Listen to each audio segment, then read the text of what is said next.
Welcome to face master com. யாரை பற்றி பார்க்க போகிறோம்னா, அதிமுக ஏற்கனவே பார்த்தீங்கன்னா கூட்டணிக்கு யாருமே வரல. இப்போ விஜயோட பார்த்தீங்கன்னா பேச்சுவார்த்தை நடத்தியிருக்காங்க. ஒரு 70-80 தொகுதிகள் கேட்டதாக சொல்கிறாங்க. கொஞ்சம் விட்டமின் சியும் கேட்டதாக சொல்கிறாங்க. ஸோ இது குறித்து ஆலோசனை பண்ணும்போது அதிமுகவின் சீனியர்கள் நிறைய பேர் சொல்லியிருக்காங்க. இப்போ நேற்று ஆரம்பித்த கட்சிக்கு 70-80 சீட்டு கொடுக்குறது சரியில்லை, விட்டமின் சியும் கொடுக்கக்கூடாதுன்னு சொன்னோன்னா உடனே பார்த்தீங்கன்னா இது விஜய் காதுக்கு போனோன்னா விஜய் வந்து கூட்டணி இல்லை, அதிமுகவோட கூட்டணி இல்லைன்றதை பார்த்தீங்கன்னா அறிவிக்கிறாரு. ஸோ அவரோட கட்சியை சார்ந்த பொதுச்செயலாளரை பார்த்தீங்கன்னா ஆனந்த் அறிவிச்சோன்னா பார்த்தீங்கன்னா அதிமுக ஒரு அதிர்ச்சி. அது மட்டும் கிடையாது, விட்டமின் சி கொடுத்தா தான் பார்த்தீங்கன்னா கூட்டணிக்கே வர்றாங்க, பணம் கொடுத்தா தான் கூட்டணிக்கு வர மாதிரி திண்டுக்கல் சீனிவாசன் பேச, அப்புறம் தான் 70-80 இடங்கள் விஜய் கேட்டார்னா தேமுதிக நாங்கள் 20 வருஷமாக கட்சியில் பார்த்தீங்கன்னா பாலிடிக்ஸில் இருக்கோம், எங்களுக்கும் தரணும், எங்களுக்கும் விட்டமின் சி தரணும் கேட்பாங்க.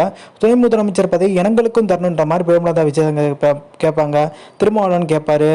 ஸோ இப்படி எல்லாருமே பார்த்தீங்கன்னா பாமக கேட்க எல்லாருமே கேட்கும்போது பார்த்தீங்கன்னா 4-5 துணை முதலமைச்சர் போட்டாலுமே ஒரே கட்சி ஆளும்போது பார்த்தீங்கன்னா அது சமாளிக்க முடியும், எல்லாரையும் கட்டுப்படுத்த முடியும். இப்படி கட்சியில் ஒரு நபர் வந்து மேல் நடவடிக்கைன்னா உடனே நடவடிக்கலாம். கூட்டணிக்குள்ளே பார்த்தீங்கன்னா கூட்டணி ஆட்சிக்குள்ளே பார்த்தீங்கன்னா பிரச்சனை வருதுன்னா அது சலசலப்பை ஏற்படுத்தும். யாரையும் பார்த்தீங்கன்னா கட்டுப்படுத்த முடியாத ஒரு சூழ்நிலை உருவாயிடும். ஆட்சியை பார்த்தீங்கன்னா கலைக்கிற ஒரு சூழ்நிலை கூட உருவாகும். திமுக அதில் ஸ்ட்ராங்காக இருக்காங்க. திமுக பார்த்தீங்கன்னா அந்த கவலையில் கூட்டணி விட்டு போனால் பரவாயில்ல, நாங்கள் ஸ்ட்ராங்காக தான் இருக்கும்.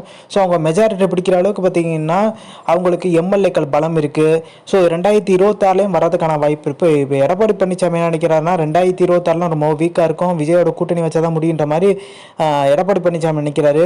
திண்டுக்கல் சீனிவாசன் ரொம்ப சொல்லி கல ஆய்வுக்குள்ள பார்த்து பேசுங்க சொல்லியும் கூட பார்த்தீங்கன்னா திண்டுக்கல் சீனிவாசன் நிறைய இதை உளறிட்டாரு. தங்கமணி பார்த்தீங்கன்னா முதல் பொதுச்செயலாளரை வந்து ஓபிஎஸ் தான் ஆக்கணும் பார்த்தான்ற மாதிரி உடச்சு விட்டாரு.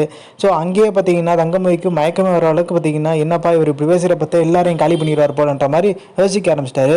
அதிமுகவுக்கு என்ன பயம்னா அடுத்து எதிர்கட்சியாக பார்த்தீங்கன்னா நம்ம திருப்பி உட்காரக்கூடாது, ஆளுங்கட்சி தான் உட்காரணும் பாரு தங்கமணி சொன்னாலுமே அடுத்த எதிர்கட்சியாக பார்த்தீங்கன்னா விஜய் கட்சியோ இல்லை பாஜக வர்றதுக்கான வாய்ப்பு இருக்குது. அதிமுகவுக்கு பார்த்தீங்கன்னா இடமே இல்லாத ஒரு சூழ்நிலை உருவாயிரும் போல்.